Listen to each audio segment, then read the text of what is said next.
Everything but the brisket on. And we trim that off and then trim off some of the smaller pieces so you get an even cook on it, so that you don't have this cooking up way ahead of the rest and all you end up with is dry air. Well, yeah, you will if the. Yeah. And then put a mustard on them, and that'll keep it wet. Plus it'll do a little tenderizing. And then we've already seasoned them, let them set a little while with the season on, so we'll pull it in. And then we baby them a little bit. Sometimes I do the mustard a little different. I do a little different mustard. Sometimes I'll put. You bring them close to ambient before you put them on a pit. Pardon? You bring them close to ambient temperature before you put them on a pit. Yeah. Well, we try to keep them right, where you need to be. They're still cold out here now. Usually we'll be, working a little faster. We try to get them down to the temperature which is legal. We stay within range of the, proper range of temperature. And usually I do this a little faster if I mix my rub with my mustard. I don't have to be so easy with it. But now I've already put my rub in there and I didn't mix them up, so I'll be kind of gentle. Don't want to Go and knock any rub off. Gather in little globs, so that that mustard worked pretty good. It helps to tenderize it. Now it's going to take all these slabs of ribs to get 1 box of turn-ins tomorrow. Pardon? It's going to take all these slabs of ribs to get 1 box of turn-ins tomorrow. Well, we're vending today. So So it gives us a bigger choice to choose from. But yeah, we bought. We usually use just a regular Sam's type rib for. You buy the full rib and buy them cases at a time. Case at a time, and then we try to pick from that case. We try to find a meaty rib and one that's not skinned down to the bone so far. And so we try to keep a pretty good watch. We look through when we vend like this. We get about a choice of 50 or 60 ribs to look through. So that'd be nice. That's kind of nice.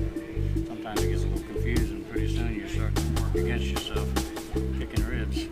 Now, is this your rub or?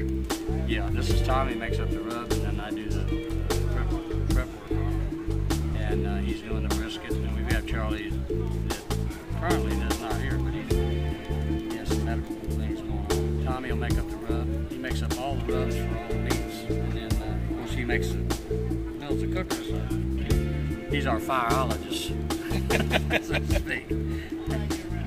You cook full briskets or flats? We do the full brisket. And then we do, we tried the flats before, but you don't get quite the taste of this out of them. And there's people getting by with the flats. We usually take a full brisket, we do 2, and then out of the 2 we'll decide what we've got, which one's the best. We used to do 4 or 5 briskets, then it just got too expensive, and it's crazy unless you're vending. And to vend brisket, it's not a very good profit margin on that either. So yeah, we did all right last week. We did first in Sebring. Sebring's never been a really strong event for us, and we did pretty good this time. We did 6th overall, and then did a first in the ribs. So we were proud of that. How many teams at Sebring last week? How many teams at Sebring last week? 28. 28. And then you had your backyard teams, and they got quite a backyard team. I think there's 120 teams here this week. Yeah. So it's a big event. And it's hard to, there's a lot of top teams here. What do you do during the week? I do paint and body work. And then I work. Well, you're doing it now. Huh? I'm doing body work on these ribs right now. You're doing paint body work? This rib too. I don't do always yellow, but these ribs are set on this. They set for about 20 minutes with the rub on them, and then so then they've pulled. See, you can see where the rubs pull into that. Yeah. See how Yeah. it is. I see we've dusted these for the vending, and they haven't quite pulled down yet. But they pulled in a little tighter in here. You'll see how they soaked up that rub.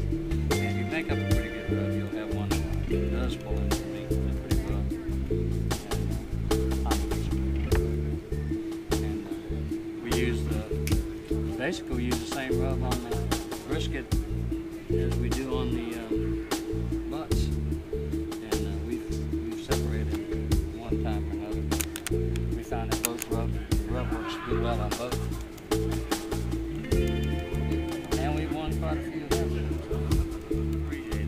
come to it. Yeah, we done the MIMs and the KCBS. We like KCBS, the FBA. Initially we started the FBA. Tom was the initial president or founder of the FBA, and I'm one of the founding members.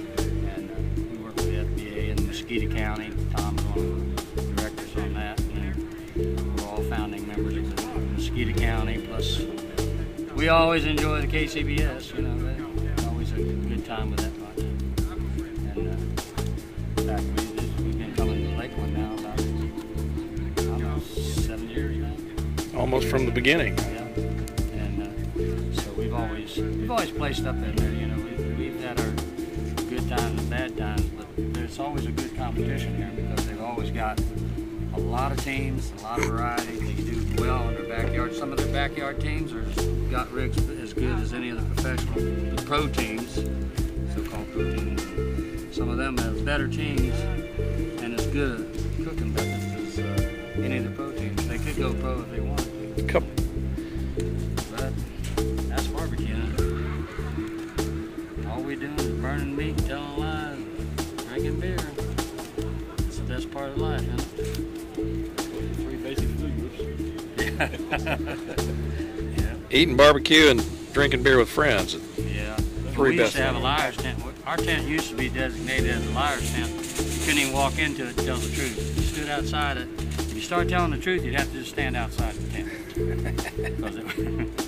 We always tell everybody that before they start coming barbecuing with this bunch around here, you better take up fishing for about 2 or 3 weeks to start practicing up on their line. Said, you sure going to find it here? And that's one right there.